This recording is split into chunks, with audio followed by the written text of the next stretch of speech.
Welcome to the webinar, Integrative Medicine and Cancer with Dr. Heather Greenlee. My name is Savannah Shine and I'm the Ovarian Cancer Program Director at SHARE. I'd like to introduce our speaker. Dr. Heather Greenlee is an Assistant Professor, Department of Epidemiology at the Mailman School of Public Health of Columbia University. She's a behavioral scientist and translational epidemiologist whose work focuses on understanding what cancer survivors can do in addition to conventional care to improve cancer outcomes. She's trained as a naturopathic physician and an epidemiologist. She's the immediate past president of the Society for Integrative Oncology. So I just want to thank everybody for being with us this evening as I'm going to talk about some of the work that we've been doing with the Society for Integrative Oncology. Just to get started, what is integrative oncology? Bear with me for 1 second as I move something here. Integrative oncology is the evidence-based use of complementary and supportive therapies in conjunction with conventional cancer therapies. Some of you might have heard the term alternative medicine or complementary medicine. The term that we're really using these days is integrative medicine because our goal is really to combine the best of conventional oncology care with evidence-based use of what we consider complementary and integrative therapies. So these therapies can include mind-body modalities such as yoga or meditation, dietary supplements, food and nutrition, exercise and physical activity, acupuncture, and massage. Here we go. Where do we go next? So the Society for Integrative Oncology has been around since 2004, and actually our very first conference was here in New York City, and we had about 700 attendees from really across the globe. The mission of SIO is to advance evidence-based, comprehensive, integrative healthcare to improve the lives of people affected by cancer. And SIO really does three main things.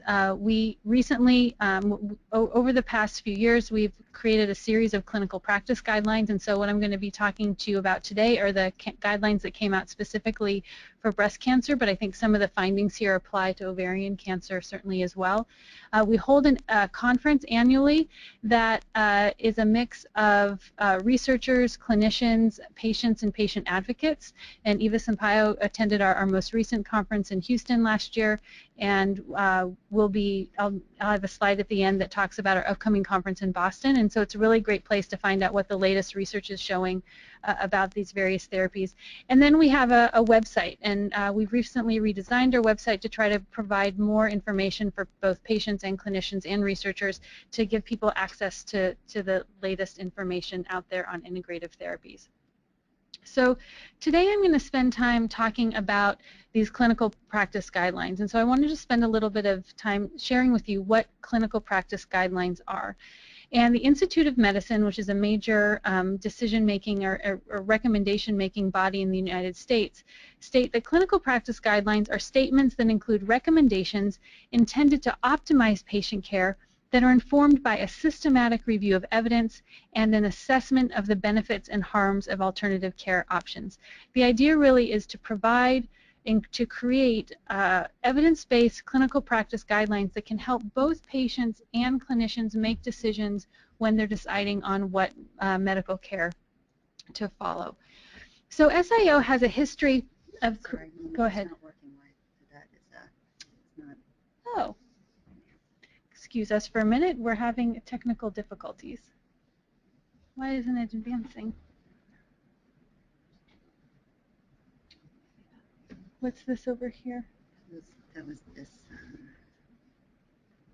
Oh, you know, this one up here might be showing there.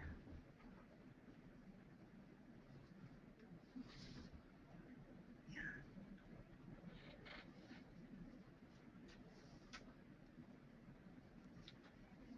This is the slide you want. Yeah. Here.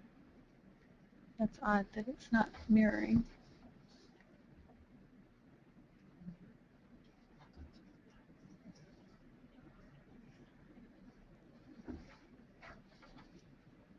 Only it's for the people that are here in the room. The people online can see. Okay, so it's working online? Yeah. Okay. So for now, what we'll do is we'll listen to her, and then we'll send you the link so that you can get the actual slides. Okay? You can carry on. You can see it, and they can see it. Do you have your laptop with you by any chance? Do you have your laptop with you? Okay. So SIO has a history of creating clinical practice guidelines. They were first published in 2007. We were actually invited by the American Academy of Chest Physicians to create integrative oncology guidelines specifically for lung cancer patients. And that was they were first published in 2007, and then we recently updated those in 2013. That inspired SIO to create some general clinical practice guidelines that were created in 2007 and then updated in 2009 on just the general use of integrative oncology. But both of those, though they were rigorous processes, we didn't follow the Institute of Medicine's very clear guidelines on how to create evidence-based clinical practice guidelines, and so we wanted to do things even more rigorously with these new breast cancer guidelines that we created. SIO has published their guidelines in a variety of fora. I think most notably, we're now posted on the Agency for Healthcare Research and Quality's National Guideline Clearinghouse. So this means that if somebody goes to the internet, anybody can find these guidelines. And our goal is to disseminate this information. We don't want to keep this to ourselves. We're doing this because we want to get information out into the hands of patients and practitioners. We also have them posted on the National Institutes of Health website.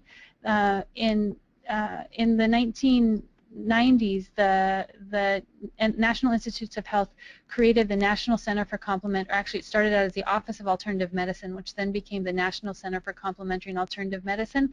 They recently changed their name to reflect more appropriately how these kind of therapies are being used in the United States, and it's now called the National Center for Complementary and Integrative Health. And they have published both of our guidelines on their list. They have a whole list of clinical practice guidelines for a variety of integrative health venues. So the reason that we're interested specifically in integrative oncology for breast cancer survivors is, as many of you in this room know and online know, that there are currently more than 2.8 million breast cancer survivors in the United States, and depending on what estimate you use or you see, somewhere between 50 and 80% of those women are using integrative therapies. And women are using these for a variety of reasons following a diagnosis. They're using them to prevent and treat side effects of conventional therapies. They're using them to improve quality of life, to improve their functional status, to improve their emotional or mental well-being. Some women are using these to increase their efficacy of conventional therapies, to prevent cancer from returning or from prevent a new cancer. Many women are using these to meet needs that are not addressed by conventional therapy, such as stress management. Women are using these because they have other comorbidities, such as heart disease or arthritis, and other women are using these just for general health promotion. The issue is that for many of these therapies, we actually don't know what works, and we don't know what's useful, we don't know what's harmful, and what we want to do from a public health perspective is get the best information out there into the hands of patients and providers so that they can be making wise decisions. I don't know if any of you saw this today, but actually the New York Times just published something today showing that young adults in the United States, not cancer survivors, but young adults, are using very high numbers of dietary supplements, and it's actually leading to a lot of emergency room visits. And so that previously hadn't been published, and so the concern is that some of these things we think are useful, so we want to let people know which are the therapies that are useful, and if there's any that are harmful, we want to make sure that people aren't using those. So the Institute of Medicine has a very clear process for developing clinical practice guidelines. What you first do is you identify the clinical problem. So in this case, that would be should breast cancer survivors or ovarian cancer survivors use integrative therapies following a breast cancer or ovarian cancer diagnosis. Then you go to the literature and you do a very detailed systematic review of what studies have been published. Then you work very closely with a team of clinicians and patient advocates and researchers to develop clinical practice guidelines, and then that information gets pushed out into the community. And so we're now in the pushing the information out into the community phase. So our guidelines working group was highly interdisciplinary. I co-led this with Dr. Debu Tripathi. He's the chair of breast oncology at MD Anderson. He's a past president of the Society for Integrative Oncology. He leads one of the Cancer Clinical Trial Network's breast committee. He's a terrific physician and a wonderful collaborator. And then we had members who represented nursing, clinical psychology, acupuncture, Chinese medicine, breast oncology, natural product research, epidemiology, radiation oncology, patient advocacy, biostatistics, systematic reviews, and acupressure research. And so we really had a broad range of researchers and clinicians and patient advocates participating in this process because we wanted to make sure that multiple perspectives were being represented. And so what we did is that we went to the literature and we conducted we surveyed what had been published between 1990 and 2013.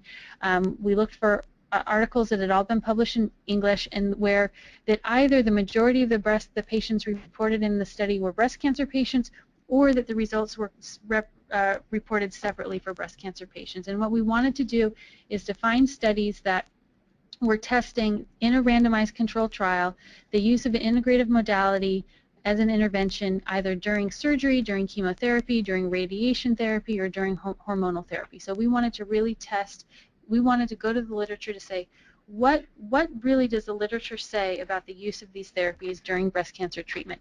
And then we wanted to see what the outcomes were. We wanted them to look at specific clinical outcomes of interest. We weren't interested in did they make somebody's inflammatory cell markers go up or down. We wanted to know, did people's pain decrease? Did it change people's mood, depression, anxiety? Did it change people's neuropathy? We wanted to look at hard clinical endpoints because for this, clinical guidelines aren't based on theoretical mechanisms of action. Clinical guidelines are based on what does the evidence actually show. So we identified nearly 5,000 articles, and what we did is we went through a series of steps to whittle those down to identify the articles that were really the ones that we wanted that met all of our criteria, and that became much more manageable. From that we identified 203 articles for final inclusion. So our guidelines were published in the Journal of the National Cancer Institute's monograph. There was a special issue in November 2014 on the role of integrative oncology in cancer survivorship. And so I'm really pleased that we were able to get these published in the JNCI monograph. And these are for those of you online, these are available online for free. I think that I'm hoping that Cher will be able to give you access to these as well, in addition to access to these slides. These slides, there's going to be a lot of information shown here, and so these slides will be available as well. But the monograph is chock full of a bunch of really terrific original research articles as well. There's also commentary in the monograph from the American Cancer Society, from the National Cancer Institute, from the National Center for Complementary and Integrative Health, from an integrative medicine consortium that represents multiple medical schools across the country. And so the goal from this too is to raise awareness and to really create a platform to be able to launch more of a national discussion on the role of integrative oncology in cancer care. So what we did is we evaluated the guidelines, and there are a series of recommendations that we made, and the slide that I'm showing now shows the levels of the grades of the recommendations. And so grade A and B recommendations are the highest. Grade A recommendation is the highest. Grade A and B recommendations suggest that we should offer or provide this modality. If something receives a grade A recommendation, it means we're recommending this modality and there's a high certainty that the net benefit from using this modality is substantial. A grade B recommendation is a slightly less, we still think this modality should be offered in the clinical setting, but there's high certainty that the net benefit is moderate, or that there's moderate certainty that the net benefit is moderate to substantial. So this is usually if a clinical trial, showed an effect but it wasn't a huge clinical effect, or if maybe there's some disagreement in some of the results from different trials. A grade C recommendation is that this modality should be offered or provided to selected patients depending on individual circumstances. Usually this is where there's some conflicting evidence, maybe some promising preliminary data, but nothing highly conclusive. A grade D recommendation discourages the use of this modality because it's been shown to be ineffective, and a grade H recommendation is discouraging the use of this modality because it's been shown to be harmful, and we do have some examples of that. And then grade I statements are that really at this point the evidence is inconclusive.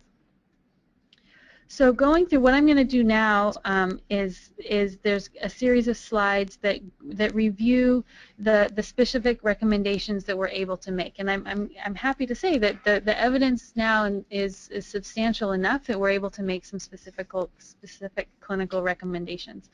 So for anxiety and stress, which I think most people would agree that going through cancer diagnosis and cancer treatment can be anxiety and stress producing. There's good evidence that there's some, especially mind-body modalities out there that can be helpful in this. So music therapy, meditation, stress management, and yoga. There's good evidence at the grade B level suggesting that these can be useful during treatment.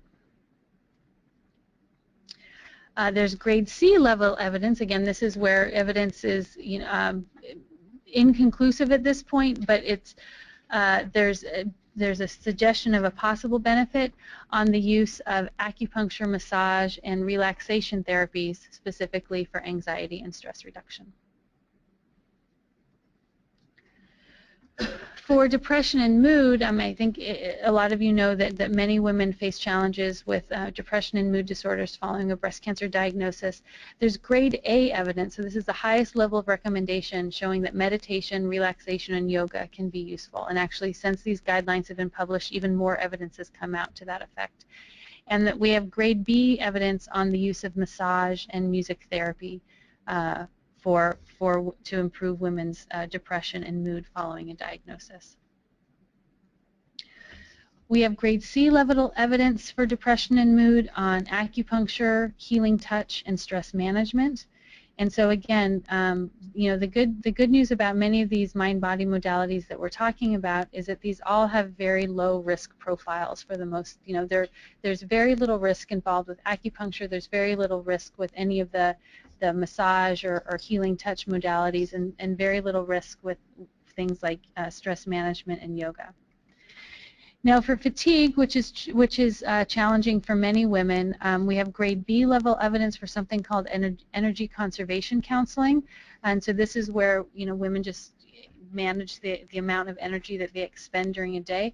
I will say that when I presented these guidelines at the recent American Society for Clinical Oncology conference, we were challenged on this because, as many of you probably know, that physical activity is being recommended for a lot of women following cancer treatment or cancer diagnosis. And so they say, well, how does the physical activity recommendation, everybody's being told that they need to go exercise 150 minutes a week, how does that correlate with energy conservation counseling? And to be honest, nobody's done that study yet. We can't. So I think each person has to just decide for themselves what's going to be the most useful. But for people who have debilitating fatigue, there is a study showing that energy conservation is particularly useful. We now just have our first recommendation on the use of a dietary supplement. So there's a grade C recommendation on the use of American ginseng for fatigue. I think a lot of people turn to dietary supplements to boost their energy, and we actually don't have great data suggesting that any of them are highly effective, but we do have some, I think, early data suggesting that ginseng might be useful for fatigue. We also have information or studies suggesting that acupuncture and a modified version of Qigong could also be useful in cancer fatigue. So now we move into our first grade D level evidence. So just if you recall, grade D is a grade D recommendation suggests that the substance or the therapy shouldn't be used because it's been shown there's a lack of an effect. And so here we have acetyl-L-carnitine and guarana, which are both dietary supplements. And so acetyl-L-carnitine is used by some people with the idea that it can improve fatigue. There's a study that was conducted actually out of our group at Columbia showing that it was not effective. And guarana is an herbal supplement that you'll find in a lot of energy boosting drinks, and that also was shown to not be effective specifically for cancer-related fatigue in breast cancer patients.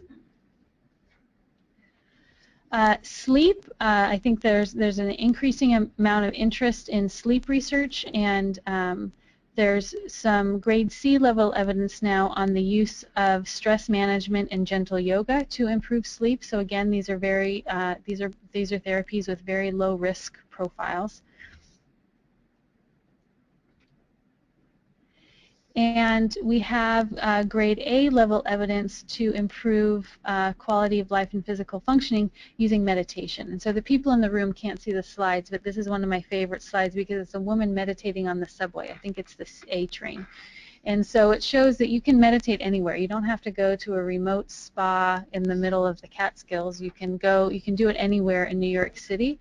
And I think that is just something that, we have grade A evidence showing that, a regular, very short meditation practice can help improve both quality of life and physical functioning, and that's really powerful.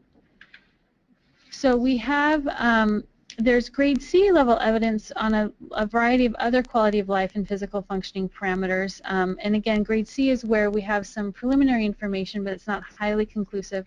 And so I want to go through each one of these individually. So there's studies suggesting that acupuncture can be used for quality of life. Guided imagery can be used for improving quality of life. Mistletoe, this is actually probably our most controversial recommendation. Mistletoe, which is used in Europe, there's some really provocative studies suggesting that the use of a mistletoe extract can be useful in improving quality of life among breast cancer patients. And we spent a lot of time deliberating over this particular recommendation because it is highly controversial, but the evidence is there. There are some studies suggesting that it can be useful for improving quality of life. There's studies showing Qigong can be used for improving quality of life, as can reflexology, stress management, and yoga. And then there's a practice called exercise awareness that could be considered specifically for improving physical functioning among breast cancer patients.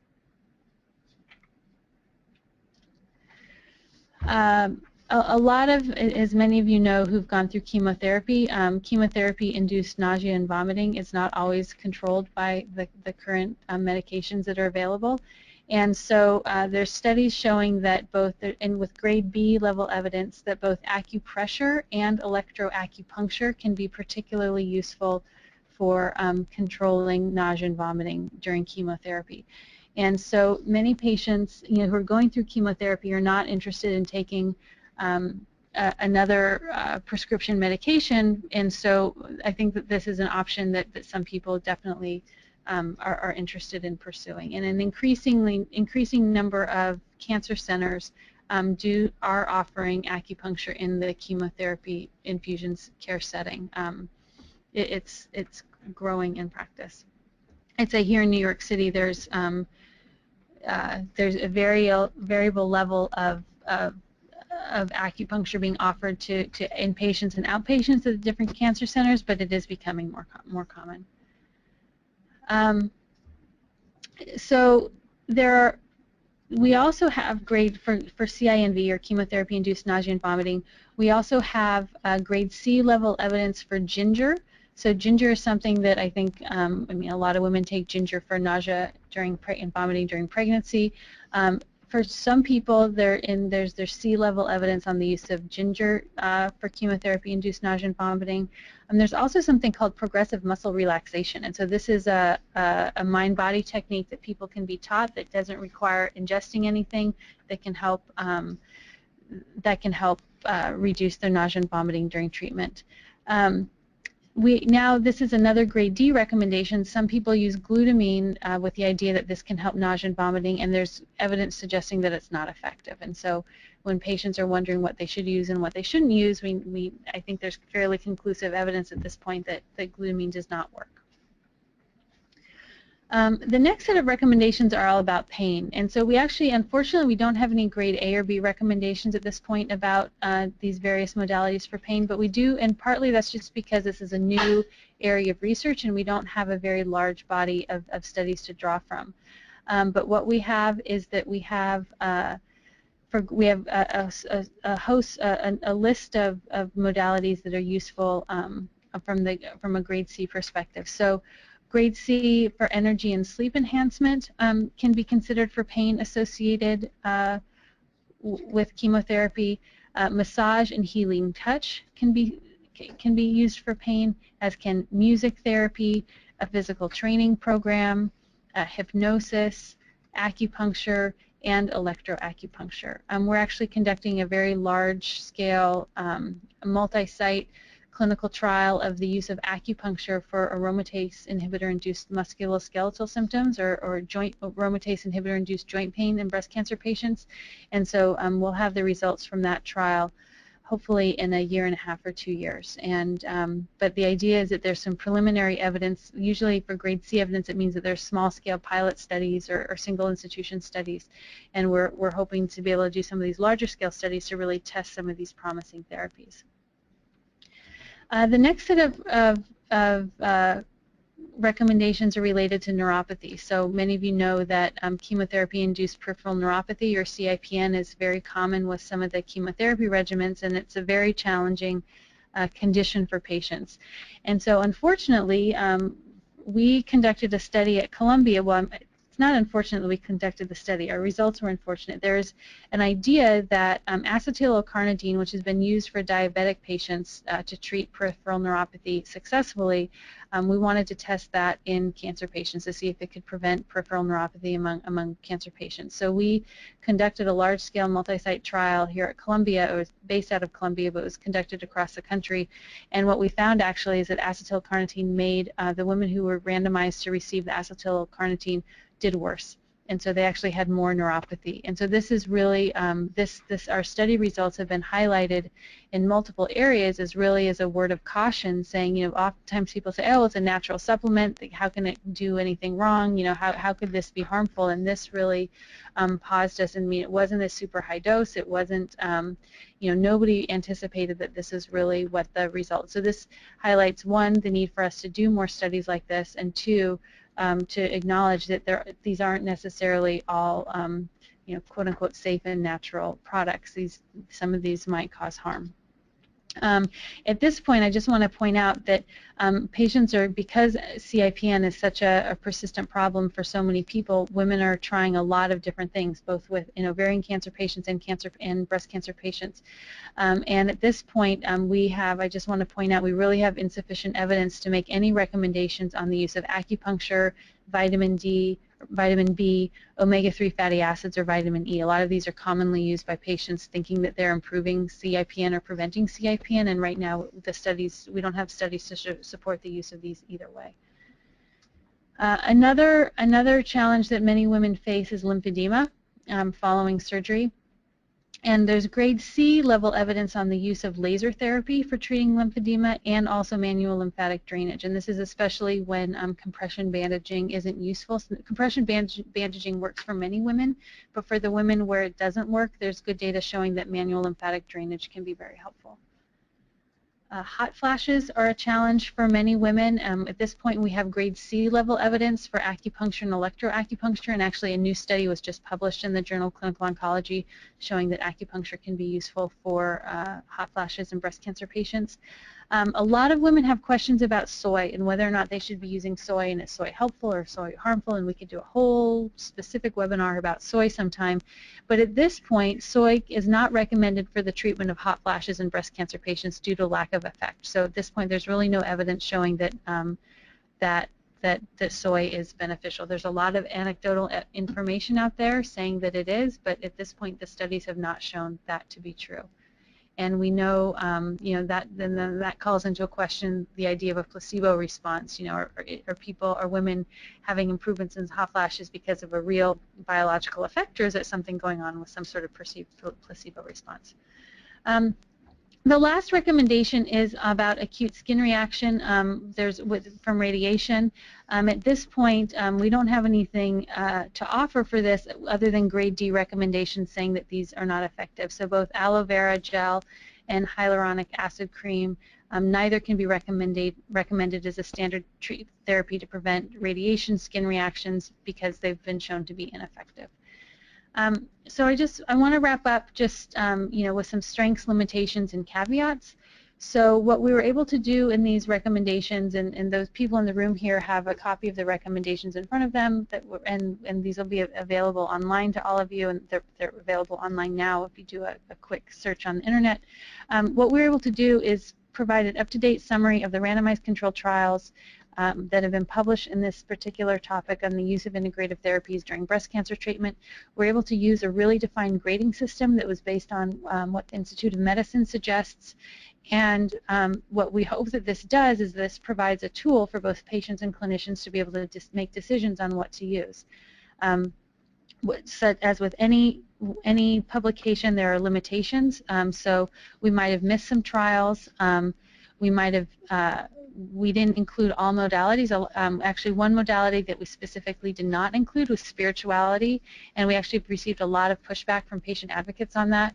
And the reason, really, at this point, is that the scientific base and the study, there haven't been a lot of studies done on the use of spirituality during oncology treatment. And so, if those studies were to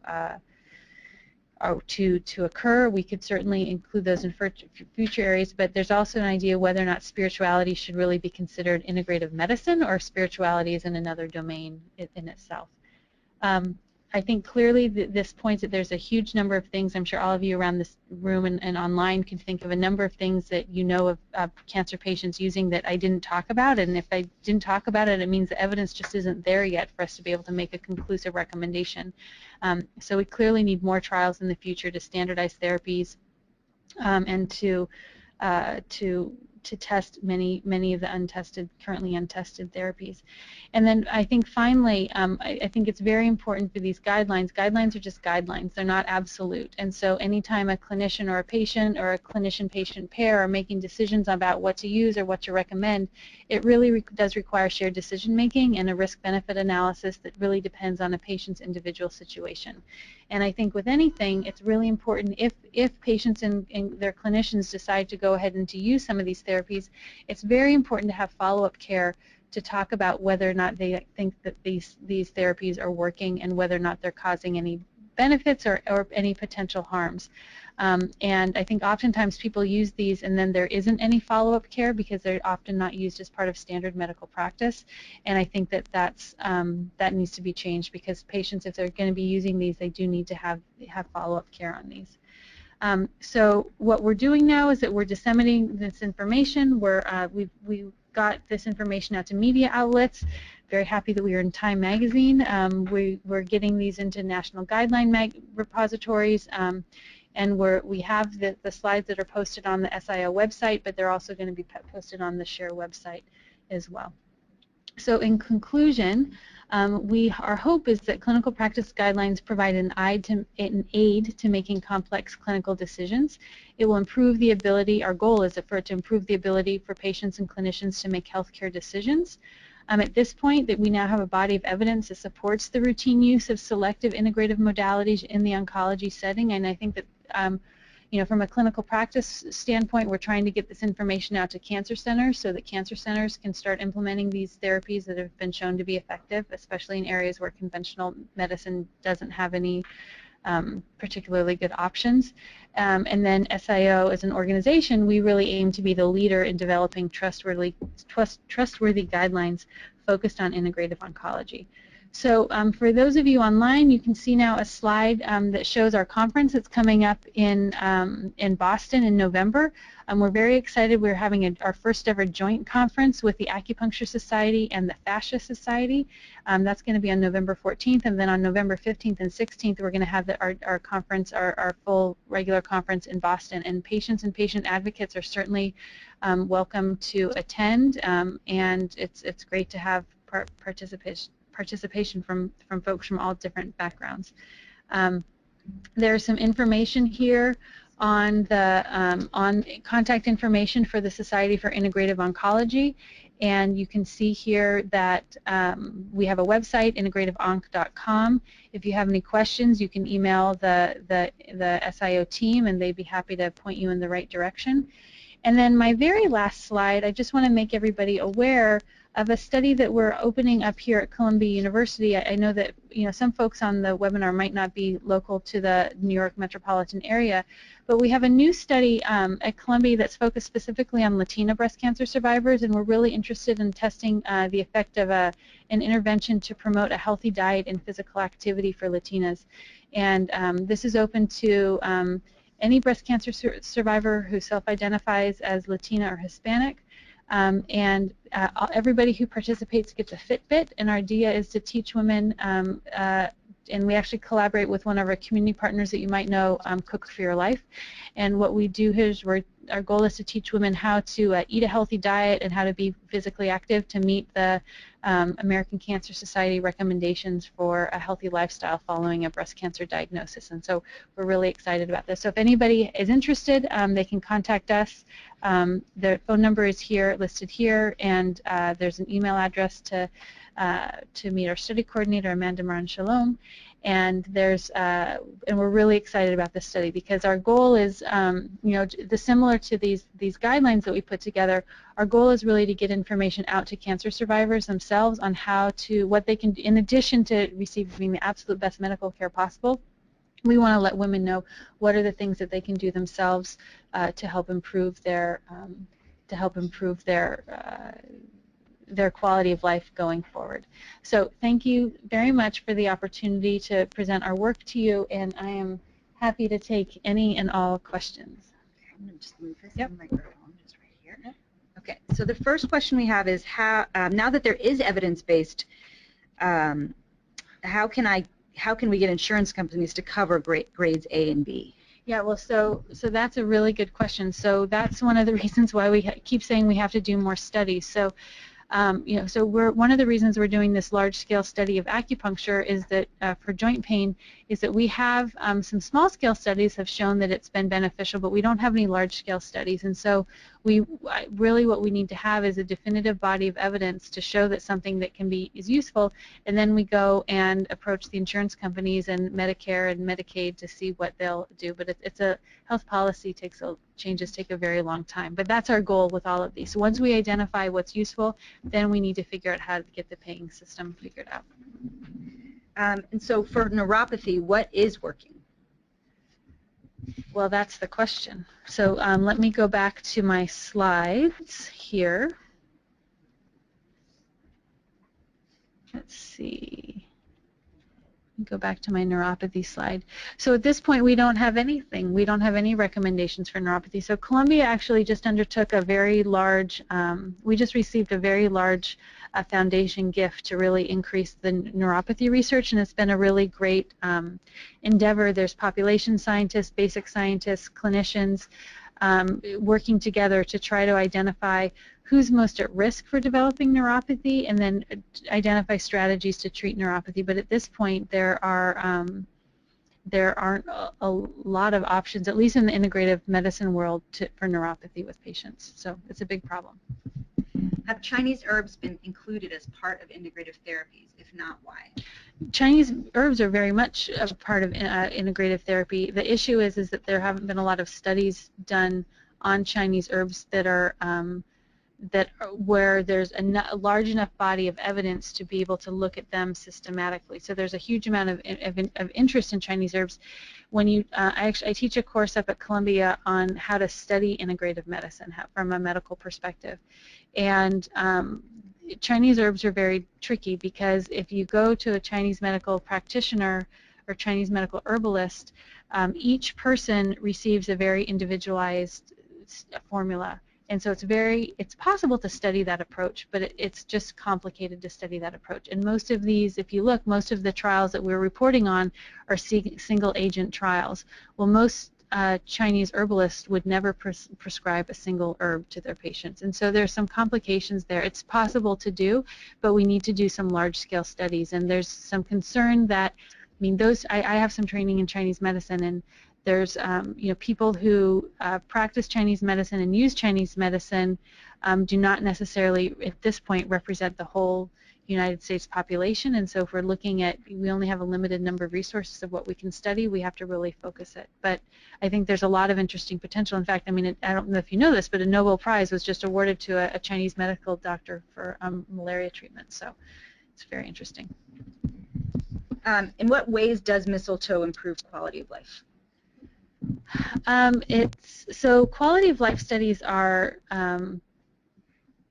fuzzy on occasion, in that it's usually there's something that we call a quality of life scale, and people answer questions about you know, how would you rate your overall quality of life on a scale from 0 to 10, where 0 is the worst and 10 is the best, and someplace on there people say that they're feeling better. And I think quality of life, everybody around here, around the table we're sitting tonight, would probably say that their quality of life is dependent on something that's a little bit different than the person sitting next to them. And so it's very much a self-perception of a quality of life. So I think that's one of the questions about these particular studies. Is it improving pain, or is it improving you know, your neuropathy? Quality of life it's a very important measure from a patient-reported outcomes perspective. It's incredibly important, but it's really about people's self-report. Are your recommendations valid for other types of cancer, specifically lung cancer? So we do have a set of guidelines specific to lung cancer. The issue is, and the reason that we started with breast cancer, is that breast cancer has the largest body of evidence, and so we felt like we could make really conclusive guidelines. I think so that if you go to our lung cancer recommendations, they're not as systematic, and we weren't able to make as strong recommendations. Some of these, I think, apply to any cancer patient population. If you look at sleep, for example, there's no reason to think that sleep disturbance in breast cancer patients is any different from ovarian cancer patients, is any different from lung cancer patients. So I think you have to really think about the potential mechanism. You know, chemotherapy-induced neuropathy, I think people who receive taxanes, that might be the same, different from people who receive platinum agents, but their, you know, neuropathy at some point is neuropathy. And so I think if you look at anxiety and depression, you know, I don't think there's any reason necessarily to think that the mechanism of action in breast cancer patients is going to be different from lung cancer patients. So I think you have to think through those kind of findings to see whether or not they would apply. And I think you also have to think through the risk-benefit ratio, because if you know, the dietary supplements are probably of all of these therapies that are the most risky, right? Because they're the ones that it's a biological substance that people ingest that have the potential to have some sort of biological effect, either beneficial or harmful, and we don't know. Things like meditation and yoga and stress management don't have the same risk profile of these things. So I think that really needs to be taken into account as well.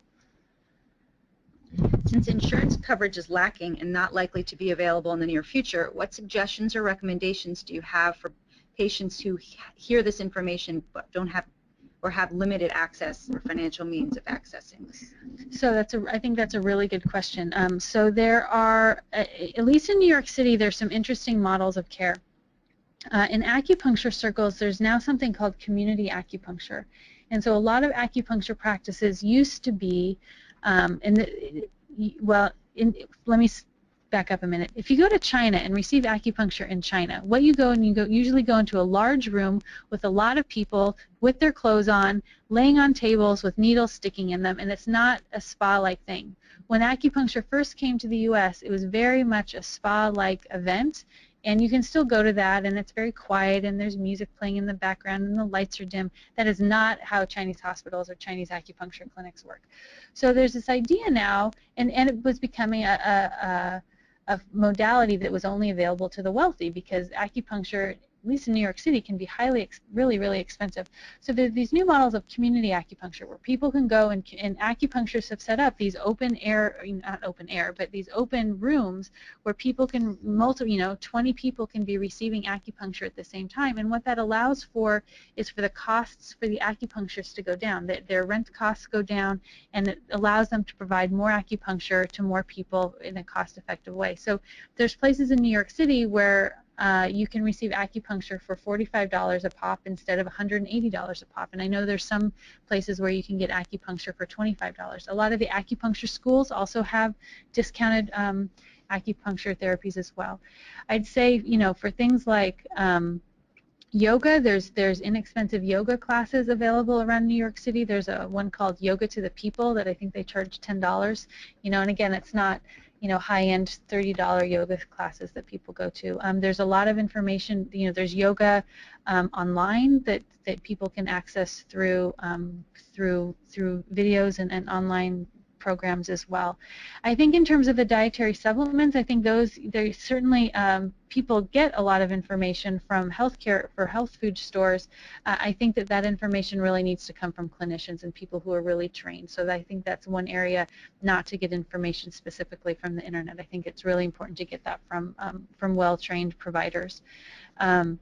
And so, but I think one of the things, and actually one other thing, in New York City there's an organization called You Can Thrive, and it's run by a breast cancer survivor. You Can Thrive. It's a woman named Luana DeAngelis who runs this organization, and they offer free integrative therapies to cancer survivors. And so it's a terrific organization. And she's presenting here next month, so you can learn more about her. But she's really terrific. So there are options. I think also going into cancer centers. If people are receiving conventional cancer, when they're receiving conventional care, if people want this, ask their providers, because the more providers know that patients want this, the more motivated they might be to try to get high quality services for their patients. I know that we're building up our program at Columbia right now. Any studies done with the use of homeopathy?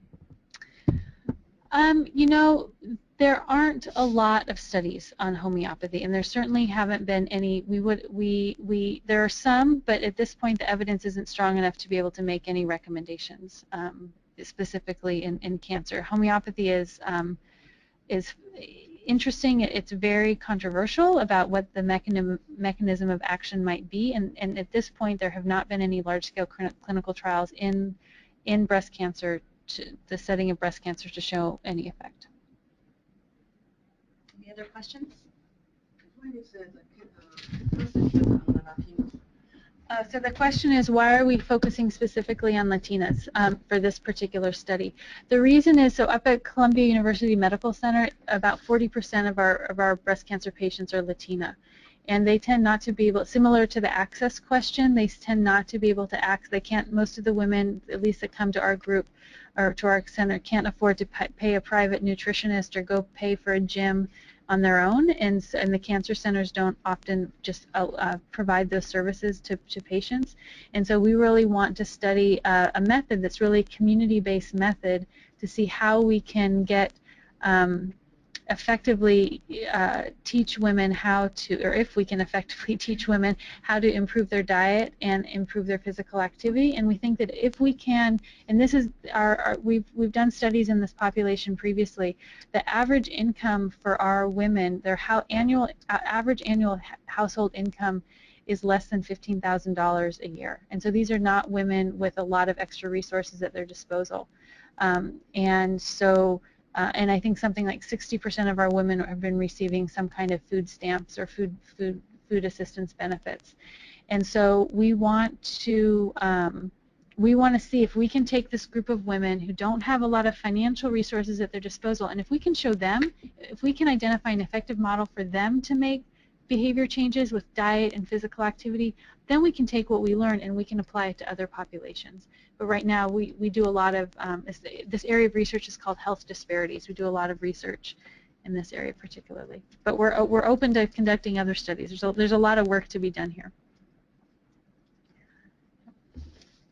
Okay, if there are no more questions from either online or in the room, we will thank Dr. Greenlee very much for her presentation and the information.